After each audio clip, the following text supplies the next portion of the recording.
The year is 1423. You're standing in a crowded market square. The air smells of wood smoke and wet wool. A man in a velvet tunic approaches you. He is holding a rabbit by its feet. This is his gift to you, his most romantic gesture. This is medieval dating. In modern romance, we swipe right and send emojis. In medieval Europe, you had to check the moon phase before you spoke.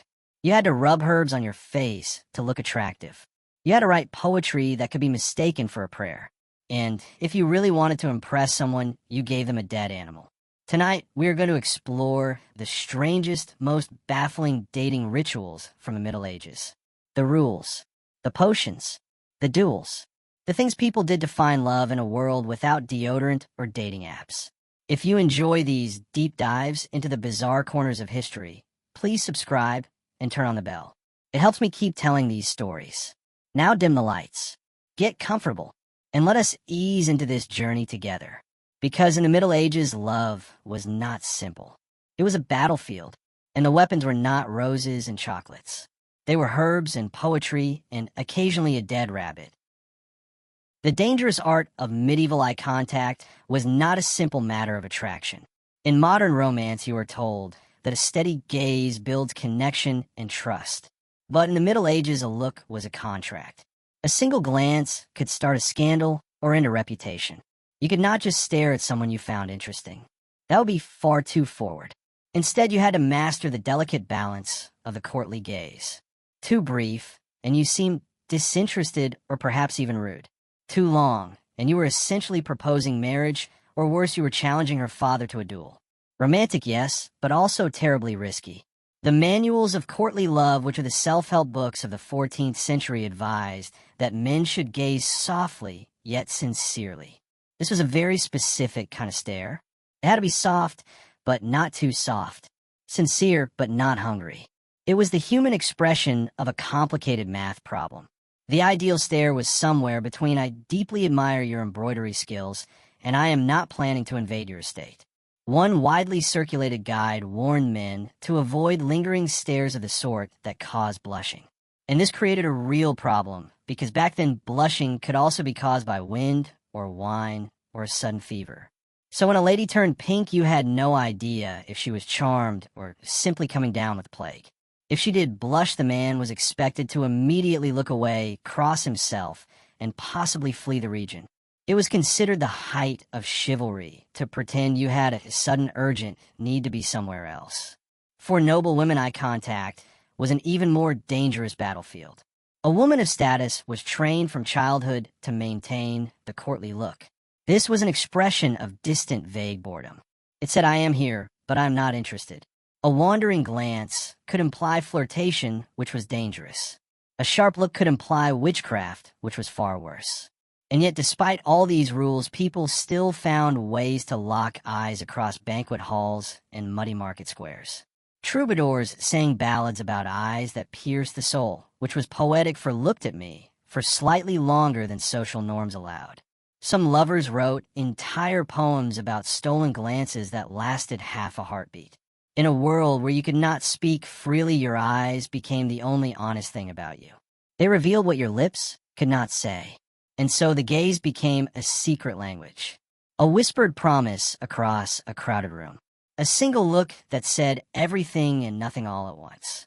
And then there was the silence that followed, the tension of not knowing if she would look back, the anticipation of another stolen glance.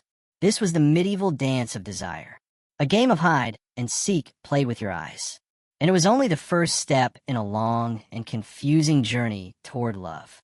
Because once you had mastered the art of the gaze, you had to figure out what to do with the rest of your body. That is where the herbs came in. Because once you had mastered the art of the gaze, you had to figure out what to do with the rest of your body. And that is where the herbs came in. In the Middle Ages, there was no such thing as deodorant. There was no such thing as a daily bath.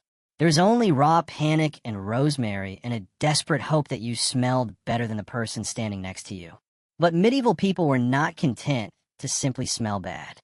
They were creative. They were determined. And they were convinced that the right herb could make you irresistible. This was not just about hygiene. This was about seduction. If you wanted to impress a potential partner, you did not reach for cologne. You reached for your garden. You reached for your spice rack. You reached for anything that might mask the scent of sweat and leather and 3 days of rain. The most common advice for men was to tuck sprigs of rosemary, sage, or lavender into their sleeves and boots. This way, every time they walked past a lady, they would leave behind a trail of floral mystery. Did it mask the scent of sheep and mud? Not really, but it showed effort. And in the world of medieval romance, effort was half the battle. If you were wealthier, you could carry a pomander. This was a fancy little ball often made of gold or silver and filled with herb spices and dried orange peel. You hung it from a chain on your belt, and it swayed dramatically as you walked. It was the 14th century equivalent of a luxury car. The message was clear. I have money. I own fruit. Please notice me. Women, too, carried scented sachets and tucked herbs into their corsets. This was both for the smell and to repel fleas. Romance, after all, is much easier without lice. But some guides went much further. They recommended rubbing herbs directly on your skin. Basil for boldness, mint for freshness, marjoram for charm. One 13th century love text actually claimed that thyme rubbed on the chest makes the heart visible. This is either symbolic or horrifying. Either way, you can be sure someone tried it. Imagine showing up to a feast with parsley oil running down your neck and thyme leaves stuck in your eyebrow. Charming in theory, alarming in practice. Of course, not all smells were created equal. Garlic was a mixed signal. It showed vitality, yes, but also made you smell like someone who lived in a turnip. And if your breath carried the scent of beer and pickled fish, that was not a romantic failure. That was just Tuesday. The wealthy used herbal blends with rose water, saffron, and sandalwood. Less for seduction and more to smell like someone who did not wrestle pigs for a living. The poor made do with garlic onion or whatever did not attract rats. Romantic. But here's the thing. Rubbing basil on your cheeks did not guarantee success. It did, however, show that you were trying. And in a society where bathing was semi-annual, smelling like anything other than disappointment was already a good start. This practice was so popular that it created entire industries. Apothecaries sold love salves made from secret recipes. They promised to make the user irresistible.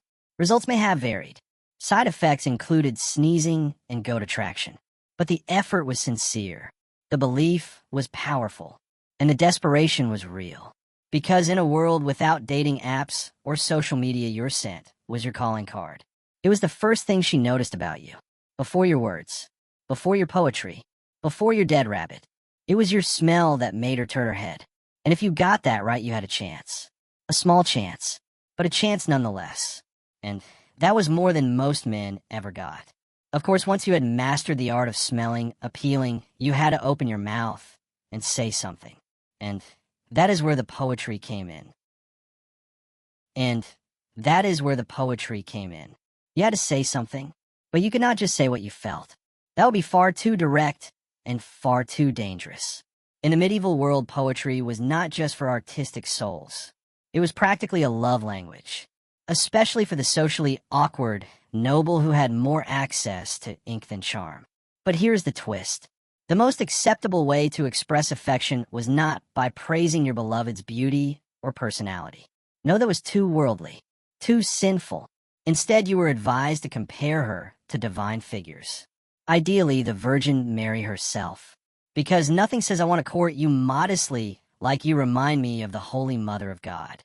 This created a whole genre of romantic confusion. One minute you're reading a love letter, and the next you're unsure if it is meant for you or a monastery. Courtly love poems were deeply religious, partly to appease the church, and partly because people did not want to get excommunicated for being horny and rhyming.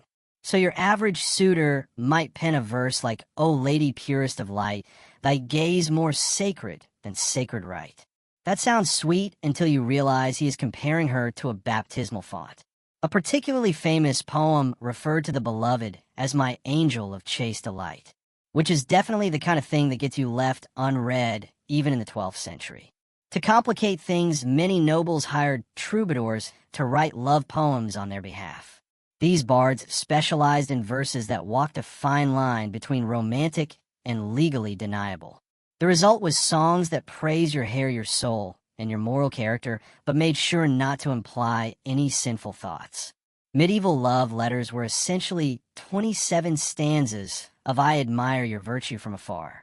Some women wrote back, often with poetry of their own, though theirs tended to be slightly more honest.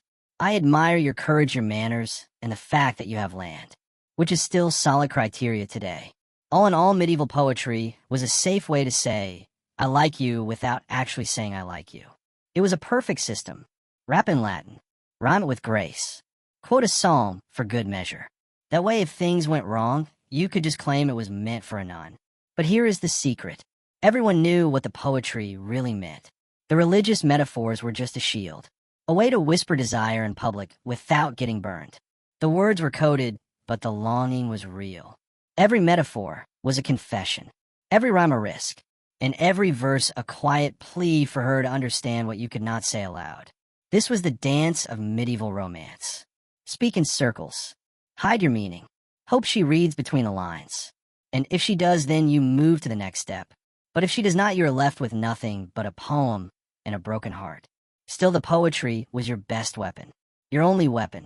Because in a world where a single honest word could ruin you, your verses were both shield and sword.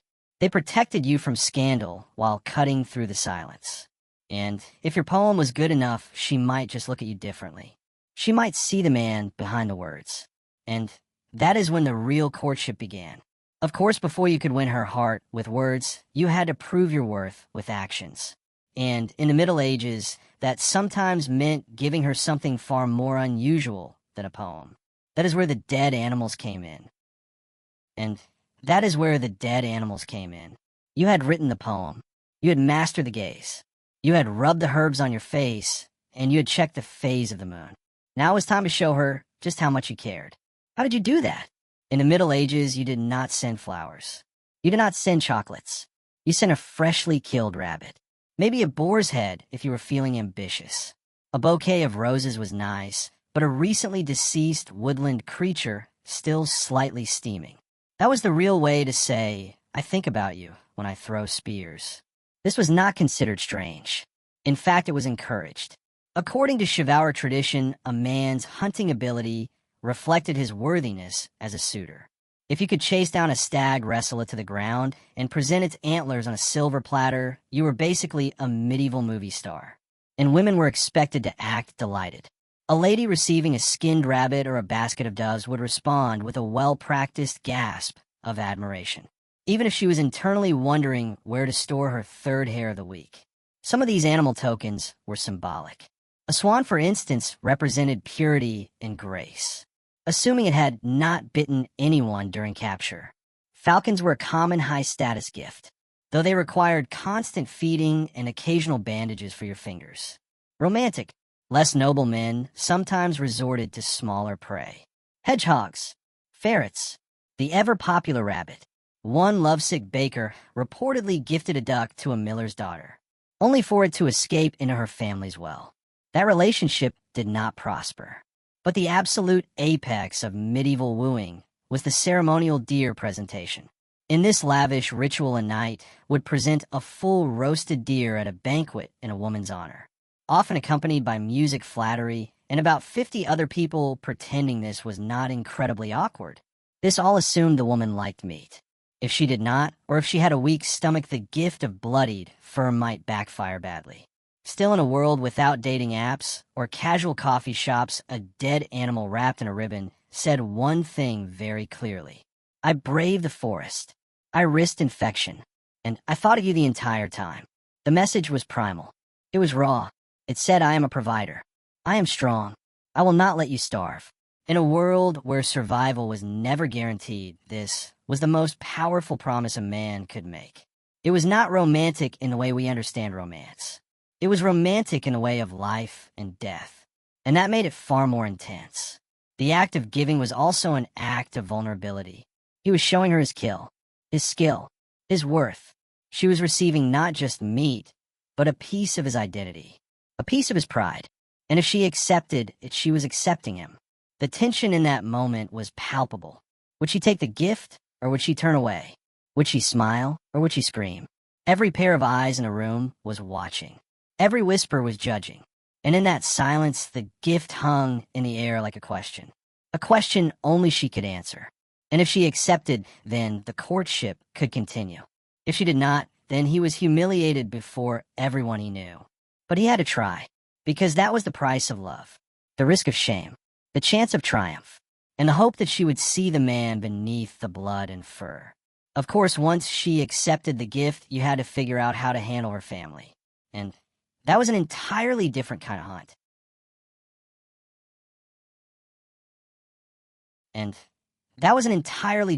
hunt. You had given her the rabbit. She had smiled. You had exchanged a few words. Things were going well. But now you had to figure out when to make your move, when to confess your feelings, when to risk it all. And in the Middle Ages, you did not just pick a moment that felt right. You consulted the stars. You checked the moon. You waited for the planets to align. Because according to medieval love manuals, and they did exist, the ideal moment to confess your feelings was not when the moment felt right. It was when the moon was in its proper phase and Mercury was not sulking. A waxing moon, the part where it is getting bigger, was seen as a time of growth, luck, and bold declarations. So if you were planning to whisper your undying love to the blacksmith's daughter, you had best do it then. Ideally while bathed in silver moonlight and holding something poetic like a rose or a moderately injured bird. On the other hand, a waning moon, the shrinking part, was terrible for romance. Anything started during a waning moon was believed to diminish with time, including relationships, friendships, and poorly timed soup. If you confessed during a waning moon and got rejected, well, astrologers would nod solemnly and say yes, obviously. Someone even deeper. Avoid the full moon if you are overly emotional. Steer clear of eclipses unless you want your proposal followed by crop failure or public embarrassment. One 14th century monk, who probably had not dated in decades, warned that confessing love under a new moon would invite misfortune, tooth rot, and spiritual confusion. So naturally someone tried anyway. He was later bitten by a goose. Coincidence? Medieval minds said no. This belief was not limited to peasants. Nobles consulted court astrologers before sending love letters, arranging betrothals, or even flirting across a banquet table. There are recorded cases of lords delaying marriages for more favorable planetary alignments. It was the 1300s equivalent of ghosting via star chart. Of course, some saw the moon as a convenient excuse. I do like you, Beatrice, but Saturn is currently in retrograde, and my heart must obey the cosmos. It was a perfect way to avoid commitment while sounding deeply romantic. And if you were rejected, you could always blame the stars. It was not you. It was the universe. There was no shame in that. But here's the thing about checking the moon. It was not just superstition. It was a way of showing that you took love seriously. You did not rush in. You waited for the right time. You respected the cosmic order. And in a world of chaos and uncertainty, that was a comforting thought. The heavens were in control. The stars knew what they were doing. And if you followed their guidance, your love would have a better chance of surviving. The tension of waiting was almost unbearable. You would watch the sky every night, watching the moon grow, counting the days, feeling the weight of your unspoken words pressing against your chest. And then finally the moment would arrive. The moon would be perfect. The stars would be aligned, and you would take a deep breath and you would speak. But even then you cannot be sure, because love was never guaranteed, and the stars could only do so much. The rest was up to her. And that was the most terrifying part of all. Of course, if the stars failed you, there was always one last option. A desperate option. A final gambit. And that is where the love potions came in.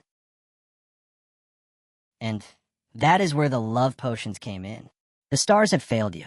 The moon was wrong. She had smiled, but she had not said yes. You were running out of options. So you turned to the one thing that promised to solve all your problems. A drink. A charm. A little something to help her see what she was missing. In the Middle Ages, love potions were not just folk tales. They were serious business. Herbalists and witches and your grandmother's slightly odd friend who kept dried frogs in her pantry all had their own recipes. These brews were rarely subtle. One popular recipe called for honey basil and powdered deer heart, because nothing says romance like organ dust. Other variations included rose petals, cinnamon wine, and occasionally something alarming like ashes of burned hair. You had to be really in love to stir that into a drink. Some potions were meant to be ingested. Others were dabbed onto clothing. A few were buried under thresholds or hidden inside baked goods, which is fine until your crush bites into what tastes like rosemary and regret. It gets weirder. There are recipes involving graveyard dirt-boiled fingernails and even the fat of a black cat. Please do not try this at home. Medieval people had some wild ideas. One 12th century charm recommended whispering a chant over a piece of bread at sunrise, then feeding it to your beloved without telling them. Which, to be clear, is how you get cursed today. Oddly enough, these love potions were not just folk magic. They were taken quite seriously. Courts sometimes prosecuted potion makers for bewitching nobility. One nobleman claimed he was seduced against his will because the woman wore enchanted rosemary. Sure, Harold, blame the herbs. Of course, not every potion worked. Many just made people sick, dizzy, or mysteriously prone to writing poetry. Still, belief was powerful. If someone thought they were under the spell of love, they sometimes acted the part, which is not so different from modern dating after 2 glasses of wine. The desperation behind these potions was real. Imagine wanting someone so badly that you would crush dear heart into a drink. Imagine being so afraid of rejection that you would whisper chants over bread. It was not just about love. It was about control, about forcing someone to feel what you wanted them to feel, about taking the risk out of romance. But love does not work that way. It never has. And the potions rarely worked as intended. They created obsession, not affection. Fear, not desire. And in the end, they often destroyed the very thing they were meant to create. There is a story about a young woman who gave a love potion to a knight. He drank it and fell desperately in love with her. But his love was wild and uncontrollable. He became jealous, possessive. He followed her everywhere. He would not leave her alone. She had wanted his affection. She got his obsession, and she spent the rest of her life trying to escape it. That is the danger of trying to force love. It never ends well, but still people tried. They always tried, because the alternative was just too painful to accept. The alternative was being alone. The alternative was watching her walk away.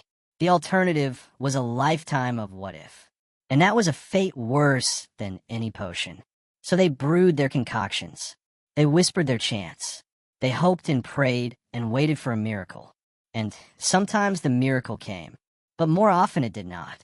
And they were left with nothing but ashes and regret. That is the tragedy of medieval love. It was never simple. It was never easy. It was a battlefield of the heart where the casualties were countless and the victories were few. But still they fought. Still they hoped. Still they believed that love was worth the risk. And in the end, that is what made them human.